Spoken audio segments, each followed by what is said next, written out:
ସବୁଦିନ ଭଳି ସେଦିନ ବି ତାକୁ ବସ୍ ଷ୍ଟପ୍ରେ ଅପେକ୍ଷା କରିଥିଲି। ହେଲେ ବସ୍ ପରେ ବସ୍ ଚାଲି ଯାଉଥିଲା, ହେଲେ ସେ ଆସୁନଥିଲା। ତା ସହିତ କେବେ କଥା ହେଇନି କି କେବେ ପାଖକୁ ଯିବାକୁ ସାହସ ବି ହେଇନି। ବାସ୍ ତାର ଖାଲି ଗୋଟେ ଝଲକ ମୋ ପାଇଁ ଅନେକ କିଛି ଥିଲା। ଆଉ ଯେଉଁଦିନ ସେ ଆସୁନଥିଲା ମୋର ସେ ଦିନଟା ପୁରା ବେକାର ହେଇଯାଉଥିଲା। ମୁଡ୍ଟା ପୁରା ଖରାପ ହେଇଯାଉଥିଲା। କିନ୍ତୁ ଅନ୍ୟ ଦିନରେ ନ ଆସିବା ଆଉ ଆଜି ସେ ନ ଆସିବା ଭିତରେ ଅନେକ ଫରକ ଥିଲା। ମୋତେ ଭାରି ଅଡ଼ୁଆ ଅଡ଼ୁଆ ଲାଗୁଥିଲା। ଜାଣିନି ସେ କିଏ, କେଉଁଠି ରୁହେ ଆଉ କ'ଣ କରେ। ହେଲେ ତାକୁ ଗୋଟେ ଦିନ ନ ଦେଖିଲେ ପାଗଳ ହେଇଯାଏ। ମୋତେ ଲାଗୁଥିଲା ଯେମିତି ଏ ଅଜଣା ଅଚିହ୍ନା ଚେହେରାକୁ ମୁଁ ମୋ ମନ ଦେଇ ସାରିଥିଲି। ଆମ ଘର ସାମ୍ନା ବସ୍ ଷ୍ଟପ୍ରେ ସେ ସବୁଦିନ ଠିକ୍ 10ଟାରୁ 10:30 ଭିତରେ ଓହ୍ଲାଉଥିଲା। ଆଉ ଠିକ୍ 6ଟା ଭିତରେ ପୁଣି ସେଇ ବସ୍ରେ ଚଢ଼ି ଚାଲି ଯାଉଥିଲା। ମୁଁ ତାକୁ ଟିକେ ଦେଖିବାକୁ ସକାଳ 9:30ଟାରୁ ଆଉ ସନ୍ଧ୍ୟା 5ଟାରୁ ଛାତ ଉପରେ ତାକୁ ଅପେକ୍ଷା କରୁଥିଲି। ମୋର ୱାର୍କ ଫ୍ରମ୍ ହୋମ୍ ଥିଲା। ମୁଁ ଘରୁ ରହି ଅଫିସ୍ କାମ କରୁଥିଲି। ସେଥିପାଇଁ ମୁଁ ତାକୁ ସବୁଦିନ ଦେଖିବାକୁ ଛାତ ଉପରକୁ ଯିବାର କିଛି ଅସୁବିଧା ନଥିଲା। ସେଦିନ ସକାଳ 10ଟା ବେଳେ ମାର୍କେଟ ଯାଇ ଫେରିବା ବେଳେ ତାକୁ ପ୍ରଥମ ଥର ପାଇଁ ସେଇ ବସ୍ ଷ୍ଟପ୍ରେ ଦେଖିଥିଲି। ସମ୍ବଲପୁରୀ ଡ୍ରେସ୍ ସାଙ୍ଗକୁ ପବନରେ ଉଡ଼ୁଥିବା ସେ ରଶ୍ମି ଖୋଲା ବାଳ ଆଉ ତା ଗୋଲ ଗୋଲ ସାବନୀ ସୁନ୍ଦରୀ ମୁହଁଟା ମୋତେ ପାଗଳ କରିଦେଇଥିଲା। ଅର୍ଜେଣ୍ଟ କାମ ଥିଲା, ସେଥିପାଇଁ ପଳେଇ ଆସିଲି। ହେଲେ ତା ଚେହେରାଟା ମୋ ଆଖି ଆଗରୁ ଜମା ବି ଯାଉନଥିଲା। ପରଦିନ ଠିକ୍ ସେହି ସମୟରେ ତାକୁ ଛାତ ଉପରେ ଅପେକ୍ଷା କଲି ତା ଟିକେ ଝଲକ ଦେଖିବାକୁ। ବାସ୍ ତା ପରଠୁ ଏଇଟା ମୋର ନୀତିଦିନିଆ ଅଭ୍ୟାସରେ ପରିଣତ ହୋଇଯାଇଥିଲା। ଅନେକ ଥର ଇଚ୍ଛା ହେଇଛି ତାକୁ ଯାଇ ତା ନାଁ ପଚାରିବି। କ'ଣ କରୁଛି, ସବୁଦିନ ଏଠିକି କେଉଁ କାମରେ ଆସୁଛି, କେଉଁଠି ରହୁଛି, ଏମିତି ଅନେକ ପ୍ରଶ୍ନ। ହେଲେ କେବେ ସାହସ କରିପାରୁନଥିଲି। ସେଦିନ ଦିନ 11ଟା ହେଇଯାଇଥିଲା, କିନ୍ତୁ ତାର ଦେଖା ନଥିଲା। ଭାବିଲି ଆଜି ବୋଧେ ଆସିବନି, କିନ୍ତୁ ମନଟା ଭାରି ଅଡ଼ୁଆ ଅଡ଼ୁଆ ଲାଗୁଥିଲା। କାହିଁକି ଆସିନି ବୋଲି ଜାଣିବାକୁ ବିଚଳିତ ହେଇଯାଉଥିଲି। କାଲିର ସକାଳ ପର୍ଯ୍ୟନ୍ତ ଅପେକ୍ଷା କରିବା ଛଡ଼ା ମୋ ପାଖରେ ଆଉ କିଛି ରାସ୍ତା ନଥିଲା। ସେଦିନ ରାତିରେ ନିଦ ଜମା ବି ହେଇନଥିଲା। ରାତିଟା ବହୁତ ଲମ୍ବା ଲମ୍ବା ଲାଗୁଥିଲା। କେତେବେଳେ ରାତି ପାଇ ସକାଳ ହେବ ଭାବୁ ଭାବୁ ଟିକିଏ ଆଖି ଲାଗିଯାଇଥିଲା। କାହାର କବାଟ ଠକ୍ ଠକ୍ରେ ମୋ ନିଦଟା ଭାଙ୍ଗି ଯାଇଥିଲା। କବାଟ ଖୋଲି ଦେଖିଲା ବେଳକୁ ବୋଉ ଠିଆ ହେଇଥିଲା ଆଉ କହୁଥିଲା, ଆରେ ଉଠ, 9ଟା ହେଲାଣି, ରେଡ଼ି ହେଇଯା, ତତେ ଆଜି ଝିଅ ଘର ଲୋକ ଦେଖିବାକୁ ଆସୁଛନ୍ତି। ମୁଁ ଟିକେ ଆଶ୍ଚର୍ଯ୍ୟ ହେଇ ବୋଉକୁ ଅନେଇଲି।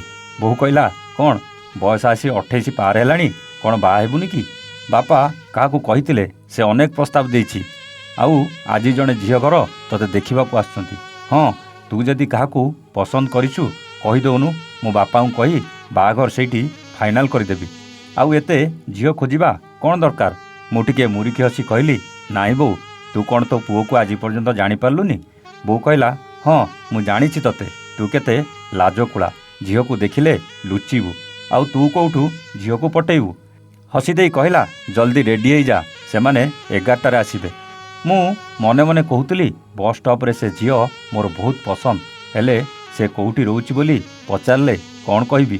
ଚୁପ୍ ରହିଲି ଆଉ ତରଭରିଆ ଭାବରେ ଯାଇ ରେଡ଼ି ହେଇଗଲି। ସେ ଝିଅ ଘର ଦେଖିବାକୁ ଆସିବେ ବୋଲି ନୁହଁ, ମୁଁ ସେ ଝିଅକୁ ଦେଖିବାକୁ। କିନ୍ତୁ ସେ ଆଜି ବି ଆସିନଥିଲା। ମୋ ମନଟା ବେଶୀ ବେଶୀ ବିଚଳିତ ହୋଇ ପଡ଼ୁଥିଲା। କିଛି ସମୟ ପରେ ଝିଅ ଘର ମୋତେ ଦେଖିବାକୁ ଆସିଥିଲେ, କିନ୍ତୁ ମୁଁ ବହୁତ ଅନ୍ୟମନସ୍କ ଥିଲି। ମୋର ମନ ମୋ ସ୍ୱପ୍ନର ରାଜକୁମାରୀ ପାଖରେ ଥିଲା। ଦିନ ପରେ ଦିନ ଗଡ଼ି ଚାଲିଲା। ନା ସେ ଆଉ ଆସିଲା, ନା ଆଉ କେବେ ତା ସହିତ ଦେଖା ହେଲା। ହେଲେ ସେ ମୋର ମନରୁ ଗୋଟେ ମୁହୂର୍ତ୍ତ ପାଇଁ ବି ବାହାରି ପାରୁନଥିଲା। ଶେଷରେ ଆଉ ତାକୁ କେବେ ଦେଖିବାକୁ ପାଇଲିନି।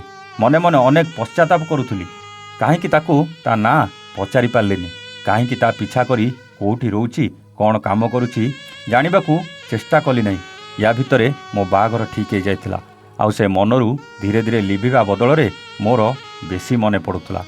ଘରେ ଠିକ୍ କରିଥିବା ଝିଅ ସହିତ ମୋର ବାହାଘର ଫାଇନାଲ୍ ହେଇଗଲା। ଆଉ ବାହାଘର ବି ବଡ଼ ଧୁମଧାମରେ ହେଇଗଲା। କିନ୍ତୁ ସବୁଦିନ ସକାଳୁ ସେଇ ଟାଇମ୍ରେ ସେ ଛାତ ଉପରେ ତାକୁ ଅପେକ୍ଷା କରିବା ଅଭ୍ୟାସଟା ଯାଇନଥିଲା। କାଳେ ପୁଣି ଥରେ ଆସିବ, କାଳେ ପୁଣି ଥରେ ମୁଁ ତାକୁ ଦେଖିବି। ହେଲେ ଏସବୁ ବୃଥା ଜାଣିଥିଲେ ବି ତାକୁ ଥରୁଟିଏ ଦେଖିବାକୁ ମନଟା ଖୋଜି ହେଉଥିଲା। ଏତିକି ଜାଣିବାକୁ ଚାହୁଁଥିଲି, ସେ ଠିକ୍ ଅଛି ତ? ହେଲେ ନା, ମୁଁ ନିଜକୁ ପଚାରୁଥିବା ସବୁ ପ୍ରଶ୍ନ ଯେମିତି ପୁଣି ଆସି ନିଜଠି ପିଟି ହେଉଥିଲା। ମୋ ବାହାଘର ପରେ ଆମେ 2 ଜଣ ସ୍ୱାମୀ ସ୍ତ୍ରୀ ଅନେକ ଖୁସି ଥିଲୁ। ସେଦିନ ମୋ ସ୍ତ୍ରୀ ତା ମୋବାଇଲରେ ତାର ପୁରୁଣା ଫଟୋ ସବୁ ମୋତେ ଦେଖାଇଲା ବେଳେ ସେ ଝିଅକୁ ତା ସହିତ ଦେଖିଲି। ଟିକେ ରହିବାକୁ କହିଲି। ସେ ଆଶ୍ଚର୍ଯ୍ୟ ହୋଇଗଲା। ପଚାରିଲା, କ'ଣ ହେଲା? ମୁଁ କହିଲି, ଏଇ ଝିଅକୁ ତମେ କେମିତି ଜାଣିଲ? ସେ କହିଲା, ଇଏ ମୋ ବେଷ୍ଟ ଫ୍ରେଣ୍ଡ ଥିଲା। ନା ତା'ର ସୋନି। ମୁଁ କହିଲି, ଥିଲା ମାନେ? ସେ କହିଲା, ହଁ, ସେଇ ଏରିଆରେ ଗୋଟେ IT କମ୍ପାନୀରେ ଜବ୍ କରୁଥିଲା। ସବୁଦିନ ପରି ସେଦିନ ବି ଆମେ 2 ଜଣ ବସ୍ରେ ଚଢ଼ିଲୁ। ମୁଁ ପୂର୍ବ ଷ୍ଟପ୍ରେ ଓହ୍ଲେଇ ମୋ ଅଫିସକୁ ଯାଏ, ଆଉ ସେ ଏଇ ପାଖକୁ ଷ୍ଟପେଜରେ ଓହ୍ଲେଇ ତା ଅଫିସକୁ ଯାଏ। ଫେରିବା ବେଳେ ଆମେ 2 ଜଣ ସାଙ୍ଗ ହୋଇ ଘରକୁ ଯାଉ।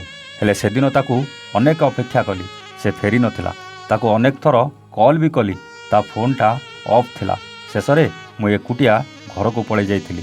ସନ୍ଧ୍ୟାବେଳେ ଜଣେ ସାଙ୍ଗ ମୋତେ ଫୋନ୍ କରି କହିଲା, ଜାଣିଛୁ, ସୋନି ଆଉ ଏ ଦୁନିଆରେ ନାହିଁ। ମୁଁ ଚାତକ ପରି ମୋ ସ୍ତ୍ରୀକୁ ଅନେଇଥିଲି। ସେ ସେପଟୁ କହିଲା। ମୁଁ ଓହ୍ଲେଇ ଚାଲିଗଲା ପରେ ନେକ୍ସଟ ଷ୍ଟପେଜରେ ଓହ୍ଲେଇବାକୁ ଡୋର୍ ପାଖରେ ଠିଆ ହେଇଥିଲା ବେଳେ ଭିଡ଼ ଭିତରେ କେହି ଗୋଟେ ଧକ୍କା ମାରି ଦେଇଥିଲା।